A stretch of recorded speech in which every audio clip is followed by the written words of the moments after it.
সময় বাকি নাই। ফিলিস্তিনের মসজিদুল আকসা নিয়ে যখন ইসরায়েল ষড়যন্ত্র করতেছে, আল্লাহ তাআলা ওই ফিলিস্তিনের ওই আকসার ভিতর দিয়ে ইমাম মেহেদী আলাইহিস সালামকে দুনিয়াতে প্রেরণ করবে। জোরে কোন কথা ঠিক কি না? সময় বেশি নাই রে বাবা।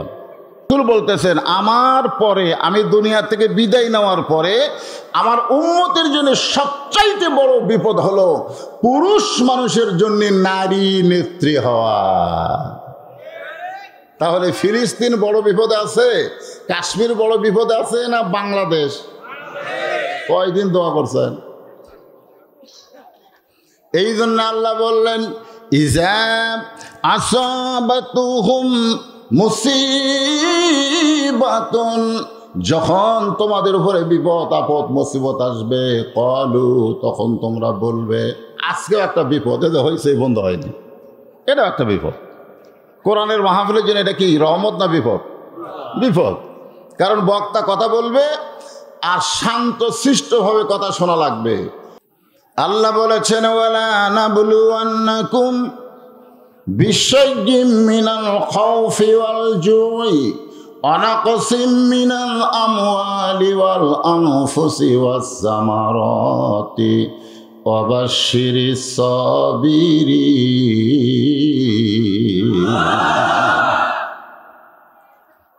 জয়পুরহাট জেলার নাম শুনছেন? ওখান থেকে এক মুয়াজ্জিন আমাকে মোবাইল করে বলতেছে, হুজুর আপনি কেমন আছেন? বর্তমানে বাংলাদেশের সবচাইতে বড় বিপদে আছে হুজুরেরা। জোরে খান কথা ঠিক কিনা? তো আমাকে জিজ্ঞাসা করতেছে, হুজুর আপনি কেমন আছেন? তা আমি কইলাম আলহামদুলিল্লাহ। আমি বললাম, মুয়াজ্জিন ভাই আপনি কেমন আছেন? কয় নাউজুবিল্লাহ। আমি কইলাম নাউজুবিল্লাহ কেন? বলে হুজুর আজান হচ্ছে, আকামত হচ্ছে, কিন্তু ইমাম নাই।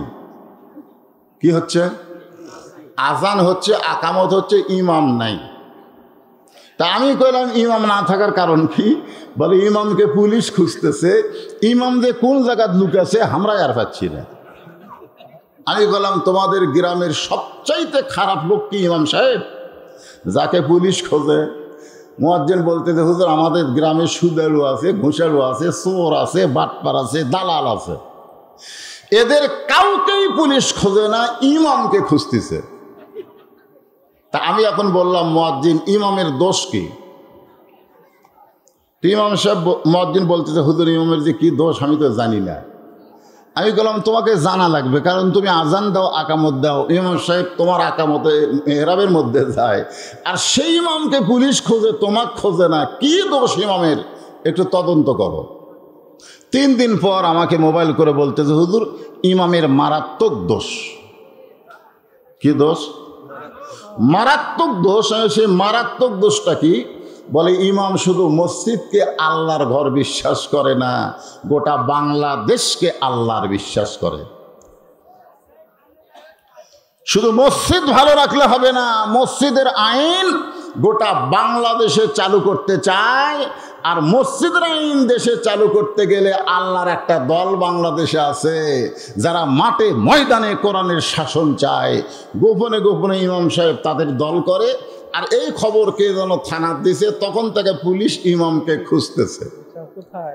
এখন কি বুঝবেন? কি বুঝলেন? যে আয়াতে কারিমা তেলাওয়াত করলাম, তার বাংলা অর্থ কি? তার বাংলা অর্থ হলো বিপদ আপদ মুসিবত নানা কিছু দিয়ে আল্লাহ মুমিনদেরকে পরীক্ষা করবে। জোরে কোন কথা ঠিক কি না? ফিলিস্তিনের জন্য দোয়া করেন, কাশ্মীরের জন্য দোয়া করেন। 2 কান্দের 2 ফেরেশতা বলতেছে, ফিলিস্তিনের মুসলমানের জন্য, কাশ্মীরের মুসলমানের জন্য দোয়া না কইরা তোর দেশের জন্য দোয়া কর। কেমনে ঠিক? কেমনে ঠিক? বুখারী শরীফের হাদিস। কোরআনের পরেই যে হাদিস, তার নাম কি? বুখারী। সে হাদিসে আল্লাহ রাসূল বলতেছেন, মা তারাক্তু বাদি, খুব খেয়াল করে শুনবেন, মা তারাক্তু বাদি আলা উম্মতি ফিতনাতুন আদাররা রাসূলু মিনান নিসা। আমার পরে আমার উম্মতের জন্য রাসূল বলতেছেন, আমার পরে আমি দুনিয়া থেকে বিদায় নেওয়ার পরে আমার উম্মতের জন্য সবচাইতে বড় বিপদ হলো পুরুষ মানুষের জন্য নারী নেত্রী হওয়া। তাহলে ফিলিস্তিন বড় বিপদে আছে, কাশ্মীর বড় বিপদে আছে না বাংলাদেশ? কয়দিন দোয়া করছেন?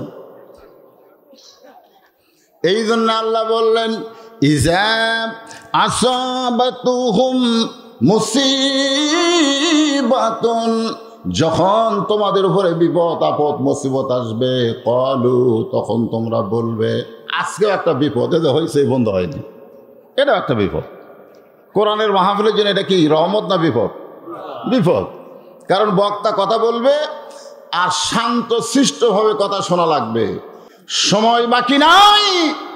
ফিলিস্তিনের মসজিদুল আকসা নিয়ে যখন ইসরায়েল ষড়যন্ত্র করতেছে, আল্লাহ তাআলা ওই ফিলিস্তিনের ওই আকসার ভিতর দিয়ে ইমাম মেহেদী আলাইহিস সালামকে দুনিয়াতে প্রেরণ করবে। জোরে কোন কথা ঠিক কিনা? সময় বেশি নাই রে বাবা, একটু মনোযোগ দিয়ে কথাগুলো শোনা লাগবে। হয়েছে বন্ধ করেন, যদি আপনাদের জায়গা না হয় বাড়ি যান। যে কয়জন শুনতেছে তাকে শুনবার দেন, কারণ অত্যন্ত গরমের মধ্যে আপনার বসে নাম দিয়েছেন তাফসিরুল কোরআন মাহফিল, একটু কোরআন হাদিস থেকে আলোচনা শোনার দরকার আছে না নাই? দরকার আছে, হ্যাঁ, একটু মনোযোগ দিবেন। যখন তোমাদের বিপদ আপদ মুসিবত আসবে, ক্বালু, এটা কে বলতেছে? আল্লাহ বলতেছে, তোমরা বলো ইন্না লিল্লাহি ওয়া ইন্না ইলাইহি রাজিউন। আমার এলাকার বহু আলেমকে আমি জিজ্ঞাসা করছি, হুজুর আচ্ছা এটা তো বিপদ আপদ মুসিবতের আয়াত, কিন্তু মানুষ মরে গেলে এই ইন্না লিল্লাহ কেন পড়ে? আমার এলাকার যারা আমার ওস্তাদ, আপনাকে এলাকায় কেউ যদি মরে আপনারা কি কন? এই ইন্না লিল্লাহি কন। কিন্তু ইন্না লিল্লাহ তো মানুষ মরে গেলে পড়ার আয়াত না, এটা হলো বিপদ আপদ মুসিবতের সময় আল্লাহ বলেছেন তোমরা পড়ো, কিন্তু মরে গেলে আমরা কেন পড়ি? আমি অনেকগুলো তাফসির খুঁজে দেখছি, কিছু কিছু তাফসির কারক বলেছেন মানুষের জীবনে মরাটাই হলো সবচাইতে বড় বিপদ। কিন্তু ইমাম গাজ্জালী রহমতুল্লাহ আলাইহি, যাকে বলা হয় হুজ্জাতুল ইসলাম, ইসলামের দলিল, তিনি বলেছেন একজন মুসলমানের জন্য মরাটাই হলো সবচাইতে বড় রহমত। কারণ আর দুনিয়া সিজনুল মুমিনিন, এই দুনিয়া হলো মুমিনদের জন্য জেলখানা। এই জেলখানা থেকে যদি মুসলমান মুক্ত হতে চাও, তাহলে ঈমানের সাথে মুসলমান হয়ে তোমরা মারা যাও। মরার সঙ্গে সঙ্গে তোমাদের নিবাস কবর হবে না, তোমাদের বাড়ি হবে আল্লাহর জান্নাত। জোরে কোন কথা ঠিক কিনা? আপনারা কি বুঝতেছেন? এই রুহুর জন্য দুটা জায়গা আছে, একটা হলো ইল্লিন আর একটা কি সিজ্জিন।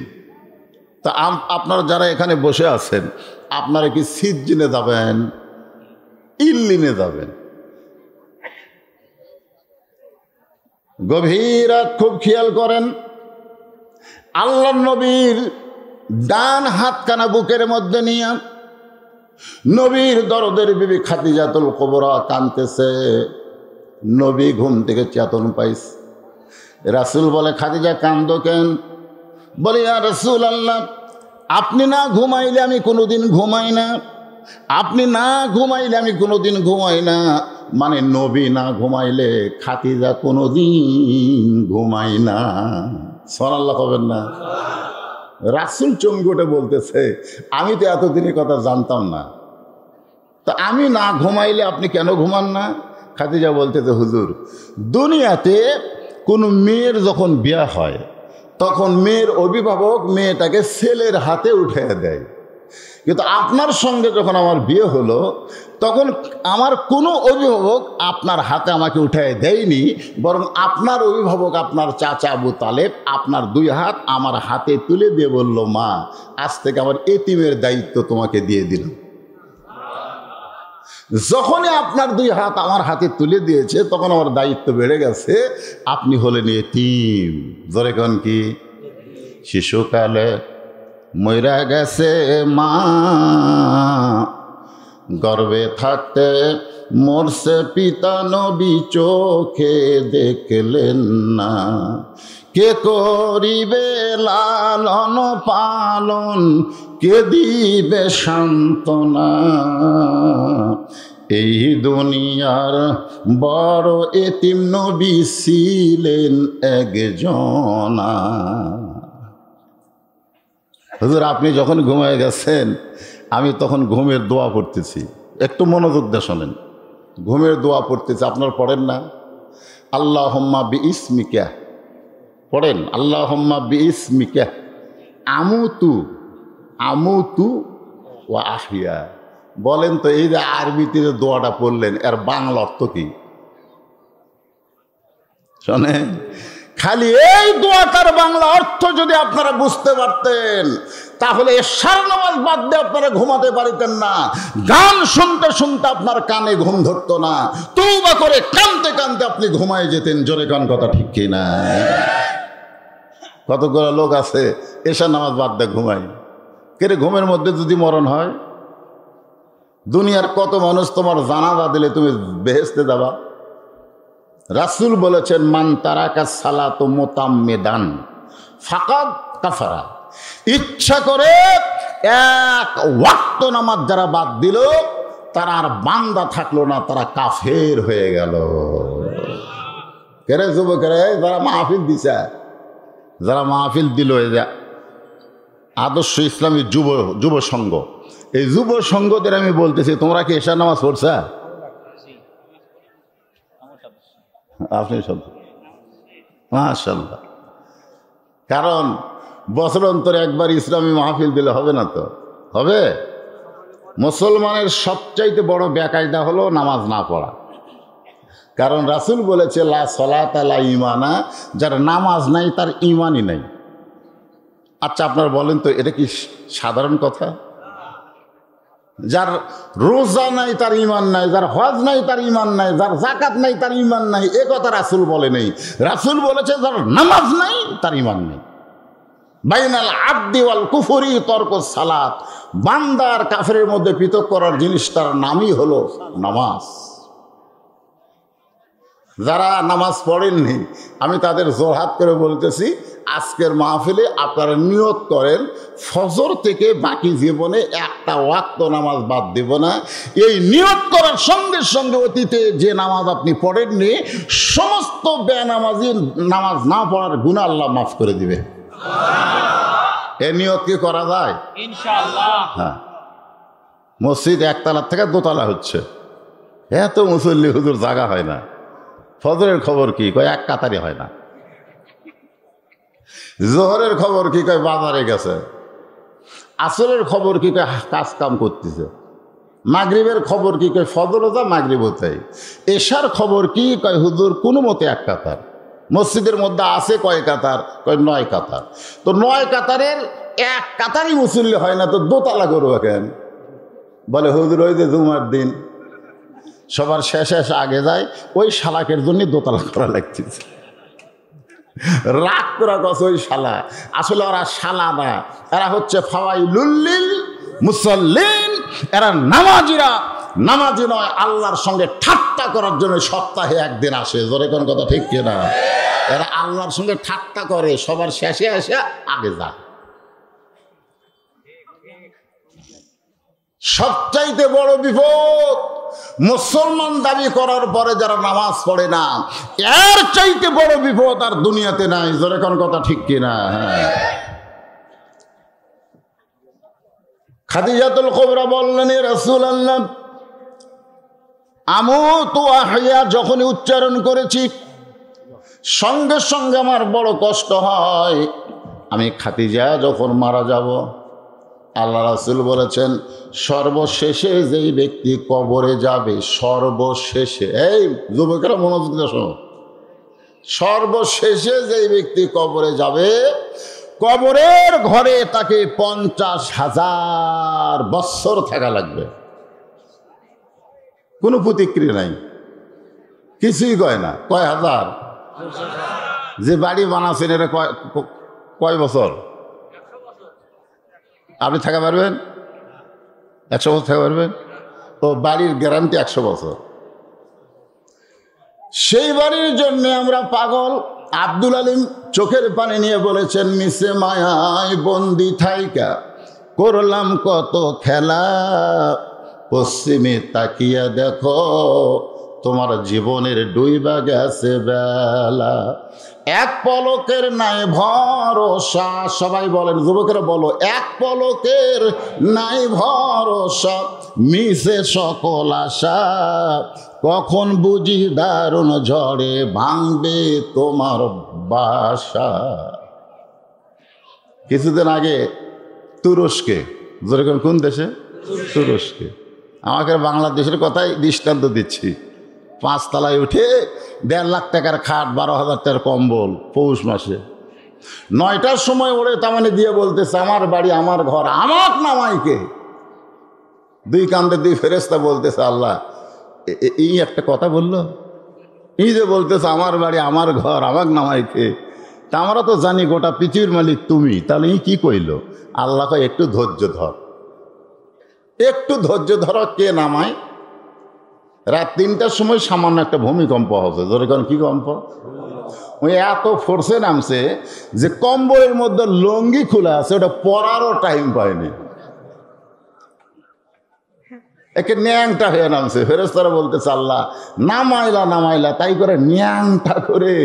আল্লাহ বলতেছে, দুনিয়াতে যারা ক্ষমতার চেয়ার পাইয়া নাম্বার চাচ্ছে না, জনগণের হরতাল অবরোধেও নামতেছে না, আমি আল্লাহ ইচ্ছা করলে 1 মুহূর্তের মধ্যে ন্যাংটা করে নামাবার পারি। ধরে কোনো কথা ঠিক না? কারণ আল্লাহ বলেছেন, আমার কথাটা। আপনারা বলেন তো, এটা কিসের বাগান? তো সামান্য কারেন্ট গেলেই যদি আপনারা লাভ দিয়ে ওঠেন, তাহলে আপনারা থাকবেন কেমনে? বাংলাদেশেও পরীক্ষা হবে। ধরে কোন কথা ঠিক কিনা? আল্লাহ কোরআনে বললেন, আল্লাযী খালাকাল মাউতা ওয়াল হায়াতা লিয়াবলুয়াকুম আইয়ুকুম আহসানু আমালান।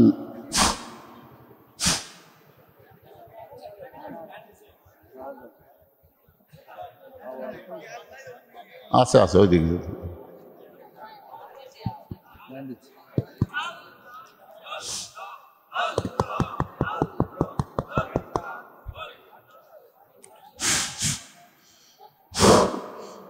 এখনই গেল আবার আলো কারেন্ট যাওয়া।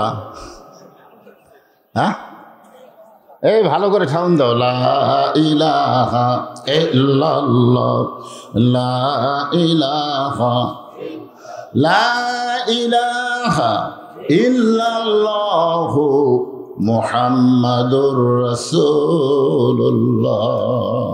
আমি সবাইকে বলবো না, যারা যুবক বর্তমানের হিরো আলমের গান, অমুকের গান, আবল তাবল গান নিয়ে যারা ব্যাকুল, আমি তাদেরকে বলবো, তোমরা একটু আমার সঙ্গে বলো, কিন্তু যেদিন ডাক পড়িবে, কিন্তু যেদিন ডাক পড়িবে, কবর মাঝে যাইতে, জোগাড় কিছু করছো বন্ধু, তার মাঝে বিছাইতে। কানাডার বাড়ি বানালে অসুবিধা নেই, কি কন? আমেরিকায় বাড়ি বানালে কোনো সমস্যা নাই, কিন্তু যেদিন তোমার ডাক পড়ে যাবে, সেদিন দুনিয়ার বাড়িতে আর থাকতে পারবা না, অন্ধকার কবরে তোমাকে যাইতে হবে। তবে কি নিয়ে যাবা? আল্লাহ বলেছেন, ইয়া আইয়ুহাল্লাযীনা আমানুত্তাকুল্লাহা হাক্কা তুকাতিহি ওয়া লা তামুতুন্না ইল্লা ওয়া আনতুম মুসলিমুন।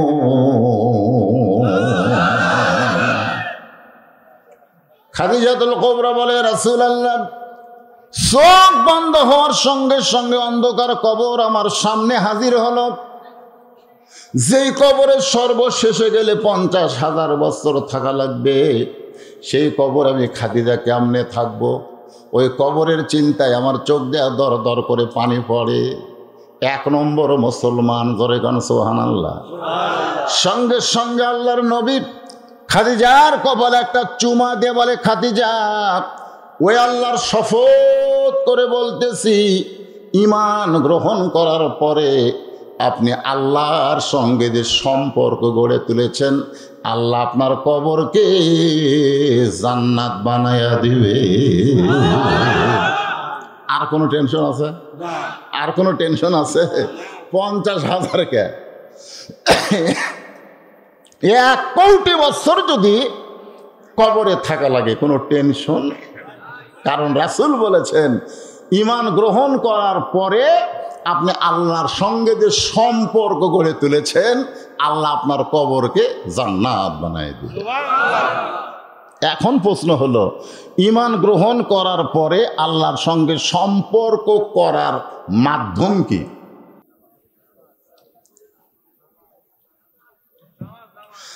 সামান্য একটা দেশ মানচিত্রে যাকে খুঁজেই পাওয়া যায় না, সেই দেশে 18 কোটি মানুষ বসবাস করে।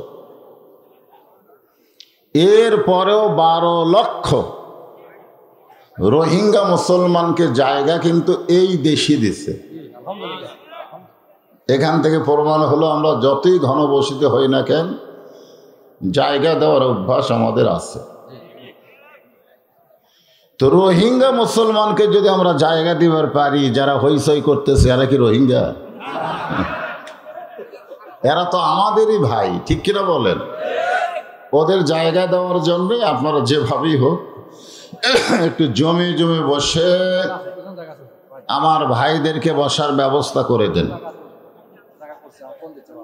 আমার সামনে যারা বসে আছেন, পিছনে জায়গা থাকার পরেও যারা দাঁড়িয়ে আছেন, আমি আমার অন্তরের অন্তঃস্থল থেকে আপনাদের সবাইকে শুভেচ্ছা জ্ঞাপন করছি। সম্মানিত মা বোনেরা, পর্দার অন্তরালে বসে বসে যারা আলোচনা শুনতেছেন, আমি তাদেরকেও শ্রদ্ধা জ্ঞাপন করে বর্তমান বাংলাদেশে যে পরিবেশ চলতেছে, এই পরিবেশে আপনারা কেমন আছেন? মাশাআল্লাহ। মানে এই পরিবেশেও আপনারা আলহামদুলিল্লাহ। আমি কিন্তু একটা আয়াত পড়েছি, 3টা আয়াত, তার মধ্যে একটা আয়াতে বলা হয়েছে ইন্না লিল্লাহি ওয়া ইন্না ইলাইহি রাজিউন। এই আয়াতের আগে আল্লাহ বলেছেন, ইজা আসাবাতুহুম মুসিবাহ, যখন তোমাদের উপরে বিপদ আপদ মুসিবত আসবে তখন তোমরা বলবে ইন্না লিল্লাহ। তো এখনো বাংলাদেশের উপরে বিপদ আপদ মুসিবত আসেনি, যার কারণে ইন্না লিল্লাহ পড়ার দরকার নাই, খালি আলহামদুলিল্লাহ, ঠিক কিনা? আজকে অত্র এলাকা থেকে আল্লাহ যেনাদেরকে কবুল করেছেন, এই জান্নাতের বাগানে বসেছেন, বিশ্বাস করেন যতক্ষণ পর্যন্ত কোরআন হাদিসের আলোচনা হবে ততক্ষণ পর্যন্ত এই জায়গাটা বেহেশতের টুকরা। আর বেহেশতের টুকরার মধ্যে বসা এটা সকলের ভাগ্যে সম্ভব না। আমি যখন রাস্তা দিয়ে আসতেছিলাম, ঠেলে ঠেলে আসতে হয়েছে, এত মানুষ রাস্তায়, দোকান দিয়েছে রাস্তায়, বাজার বসেছে রাস্তায়, ঠিক কিনা বলেন? আর আমাদের কতকগুলা যুবক ছেলে একটা সুযোগ পাইছে, কোরআনের মাহফিলের নামে ওরা বাড়ি থেকে বের হয়েছে, কিন্তু কোরআনের মাহফিলে ওরা বসতেছে না। এ না বসাটা ওদের দোষ না, ওদের দোষ নয়, আল্লাহ তাআলাই ঘোষণা করেছে, মা সাবাকা মিন হাসানাতিন ফামিনাল্লাহ। বান্দা বান্দির দ্বারা যখন কোনো ভালো কাজ হয়, এ কাজ বান্দা বান্দি করে না, আমি আল্লাহ করাই। এ কথা কে বলেছেন? তাহলে কোরআনের মাহফিলে বসা এটা ভালো কাজ না খারাপ কাজ? তাহলে এই ভালো কাজে যারা বসেছেন, বিশ্বাস করেন আপনি বসেন নাই, স্বয়ং আল্লাহ তাআলা আপনাকে বসায়া দিছে। আল্লাহু আকবার। তো এখন এই আল্লাহর বসানো জায়গায় যারা আমরা বসে আছি, আমরা খারাপ থাকতে পারি? এই জন্য সকলেই আমার সঙ্গে বলেন, রব্বানা লাকাল হামদ হামদান কাসীরান তাইয়িবান মুবারাকান ফীহি। এই মাইকওয়ালা ভাইকে রে, এই সাউন্ডকে চঞ্চল করে ওঠে গেল, সাউন্ড কমায় দাও। আমরা প্রশংসা করলাম কার? দেখছি কোনোদিন? দেখছেন না? দেখা আল্লাহর প্রশংসা করতেছি। আল্লাহর প্রশংসা করার কারণ হলো বাংলাদেশে বহু জায়গায় পূজা হচ্ছে। ধরে কোন কি হচ্ছে? আগামীকাল আমার মাহফিল ছিল রাজশাহীতে। এই পূজার কারণে মাহফিল বন্ধ হয়ে গেছে। 90% মুসলমানের দেশে পূজা চলবে কিন্তু মাহফিল চলবে না। নাউজুবিল্লাহ কয়া কাম হবে? পূজা শুধু মণ্ডপে হচ্ছে না, প্রত্যেকটা মুসলমানের ঘরে ঘরে পূজা হচ্ছে। ঠিক কিনা বলেন?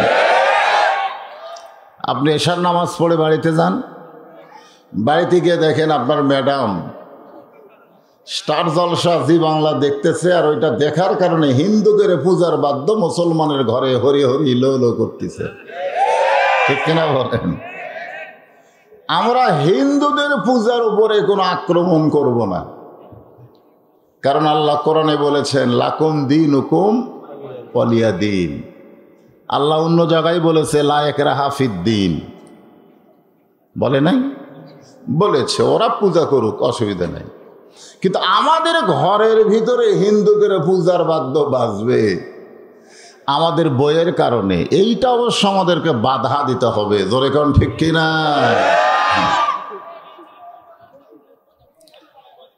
তো এখন আমরা আল্লাহর প্রশংসা করব। আল্লাহ ইচ্ছা করলে আমাদেরকে ভগবানের ঘরে পাঠাবার পারতেন। আগামী 24 তারিখে ওরা আবার যেটা এই নম করতেছে, নমস্কার করতেছে, খাবার দিচ্ছে, চুমা খাচ্ছে, 24 তারিখে ওরা আবার ওইটা লাত্তা লাত্তা পানি ভাঙবি। জোরে কোন কথা ঠিক কিনা? আমি এক হিন্দুরে বলছিলাম, কে রে ভাই এত সম্মান করলা, চুমা খেলা, নমস্কার দিলে, মাথা নত করলে, তারে আবার লাত্তা লাত্তা পানি ভাঙ্গো কেন? তখন বলতেছে হুজুর আমাদের ধর্ম এইরকম, যাকে সম্মান করে তাকে আবার লাগতেই। আপনারা বলেন এটা একটা ধর্ম? এই জন্য আল্লাহ কোরআনে বললেন ওয়ামান ইয়াবতাগি গায়রাল ইসলাম দীনান ফালাই ইউকবালা মিনহু। ইসলাম ছাড়া অন্য কোন ধর্ম তোমরা যদি গ্রহণ করো, আল্লাহ বলেছে লা ইউকবালা মিনহু, সেইটা কখনোই কবুল করা হবে না। আল্লাহর কাছে একমাত্র ধর্মের নাম কি? ইসলাম। আর সেই ইসলামের মধ্যে আল্লাহ আমাদেরকে মুসলমান হিসাবে কবুল করেছেন। প্রশংসা করব কার? কত দয়া! রূহের জগতে আল্লাহ যখন আমাদের প্রশ্ন করেছিলেন আলাস্তু বিরব্বিকুম, আমি কি তোমাদের রব নই? আমরা তখন বলেছিলাম বালা বালা। যারা রূহের জগতে আল্লাহকে রব বলে স্বীকার করেছে, কেবলমাত্র সেই রূহগুলোকে আল্লাহ মুসলমানের ঘরে জন্ম দিয়েছে। এখন আসেন আল্লাহর প্রশংসা করার 2 নম্বর কারণ। আছেন আমার মুক্তার, আছেন আমার বারিস্টার, শেষ বিচারের হাইকোর্টেতে শেষ বিচার। যখন কোন বিচার? শেষ বিচারের হাইকোর্টেতে তিনি আমায় করবেন পার, আমি পাপী রাসূল জাবিন্দার। আমাদের কোনো টেনশন নাই, আমরা যত পাপী হয়ে মারা যাই না কেন, যদি ঈমানের সাথে মরতে পারি, আমাদের রাসূল ওকালতি করে, বারিস্টারি করে, সুপারিশ করে আমাদেরকে জান্নাতে পৌঁছে দিবে। আল্লাহ রাসূল বলেছেন যে আমার একজন গুনাহগার উম্মত, কয়জন? একজন গুনাহগার উম্মত যতক্ষণ জান্নাতে ঢুকবে না, আমি রাসূল ততক্ষণ জান্নাতের ভিতরে ঢুকব না। আমাদের ভাগ্য ভালো না খারাপ? হ্যাঁ, আল্লাহ যেদিন হাকিম হয়ে আমাদের আসামি করে বিচার শুরু করবেন। আল্লাহ কোরআনে বলেন, ইয়া আইয়ুহান নাসু তাকু রাব্বাকুম ওয়াখশাউ ইয়াওমান লা ইয়াজজি ওয়ালিদুন আন ওয়ালাদিহি ওয়ালা মাউলুদুন হুয়া জাযিন আন ওয়ালিদিহি শাইয়া। সেদিন মা তার সন্তানকে চিনবে না, বাবা তার সন্তানকে চিনবে না, সন্তান তার মা বাবাকে চিনবে না। সেই কঠিন হাসরের ময়দানে মানজাল্লাযী ইয়াশফা ইনদাহু ইল্লা বিইজনিহি, আল্লাহ তাআলা আমাদের নবীকে সুপারিশ করার সুযোগ দিয়া দিবে। সেই কঠিন মুসিবতের দিন আমাদের নবী আমাদের হাত ধরে ধরে জান্নাতে পৌঁছায়া দিবে। এমন একজন নবীর উম্মত হওয়াতে খুশি না বেজার? তাহলে জবান খুলে আরেকবার বলি আলহামদুলিল্লাহ। আল্লাহর প্রশংসা করার 3 নম্বর কারণ হলো এই যে কোরআনের তাফসির শুনবেন। ছেলেরা ইচ্ছা করলে গান বাজনা করতে পারতো, ঠিক কিনা কোন? এখন বাংলাদেশের ছেলেরা তো নষ্ট হয়ে গেছে, বিশেষ করে এই হাতে হাতে মোবাইল আসার পরে এরা এমন পর্যায়ে পৌঁছে গেছে, স্বয়ং জিবরাইল আলাইহিস সালাম যদি এসে ওয়াজ করে, ওয়াজ দিয়া এই যুবকদেরকে আর ভালো করার কোনো চান্স নাই। আমরা যত ওয়াজ করি, আমাদের ওয়াজ দিয়ে আপনাদের ঘরের যুবক কোনোদিন ভালো হবে না। এই যুবকদেরকে ভালো করতে গেলে একটা ঔষধ আছে, সে ঔষধ প্রয়োগ করতে হবে। সে ঔষধের নাম হলো অনুনাজ্জিলু মিনাল কুরআনি মা হুয়া শিফাউ ওয়া রাহমাতুল লিল মুমিনিন। এ কোরআনে আল্লাহ নাজিল করেছেন, যার বাংলা অর্থ হলো সব সমস্যার সমাধান দিতে পারে আল কোরআন। আপনারা কি আমার সাথে বলবেন কোরআনের পক্ষে কি স্লোগান দিবেন? সব সমস্যার সমাধান দিতে পারে আল কোরআনের আলো। ঘরে ঘরে না, আল কোরআনের আলো আপনারা বলবেন সব জায়গায়, কোনো জায়গা বাদ থাকা যাবে না। বাদ থাকবেন? আল কোরআনের আলো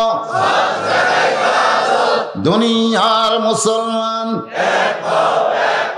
লিল্লাহে তাকবীর। দুনিয়ার মুসলমানে এক হচ্ছে। আমাদের বাংলাদেশে যারা আওয়ামী লীগ করে তারা কি এই মাহফিলে নাই? যারা বিএনপি করে তারা কি নাই? যারা জামাত ইসলাম করে তারা কি নাই? যারা পীর মুরিদি করে তারা কি নাই? তাহলে কি বোঝা গেল? শুধু কোরআনের মাহফিল হওয়ার কারণে সব দল যদি এক সামিয়ানার তলে বসতে পারে, যেদিন কোরআন দিয়ে বাংলাদেশ চলবে সেই দিন বাংলাদেশে আর কোনো দল থাকবে না, সব মুসলমান এক দল হয়ে যাবে। ধরে কোন কথা ঠিক কিনা? কিছুদিন আগে জান্নাতের বাগান থেকে জান্নাতি মানুষদেরকে নিয়ে আমি গুনাহগার তোমার রহমতের দরজায় দুখানা হাত তুলেছি। আল্লাহ, হাসরের ময়দানে জব্বার আর কাহার নামে রূপ নিয়া তুমি যখন বিচার শুরু করবে, তোমার সামনে দাঁড়ায়া সমস্ত নবীরা নফসি নফসি বলে কাঁদতে থাকবে। এমন কঠিন অবস্থা হাসরে হবে, সেদিন সমস্ত নবী তার উম্মতকে ভুলে যাবে, শুধু বলবে আল্লাহ আমার কি হবে, আমার কি হবে। একমাত্র দরদে নবী শাফাতের কান্ডারি ইয়া রব্বি হাবলি উম্মতি বলে সেজদায় পড়ে যায়। সেই কঠিন মুসিবত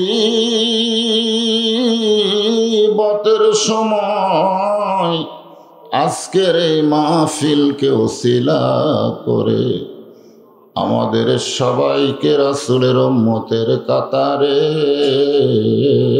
আল্লাহ কবুল করে নিও। সুবহান রাব্বিকা রাব্বিল ইজ্জাতি আম্মা ইয়াসিফুন ওয়া সালামুন আলাল মুরসালিন ওয়ালহামদুলিল্লাহি রাব্বিল আলামিন।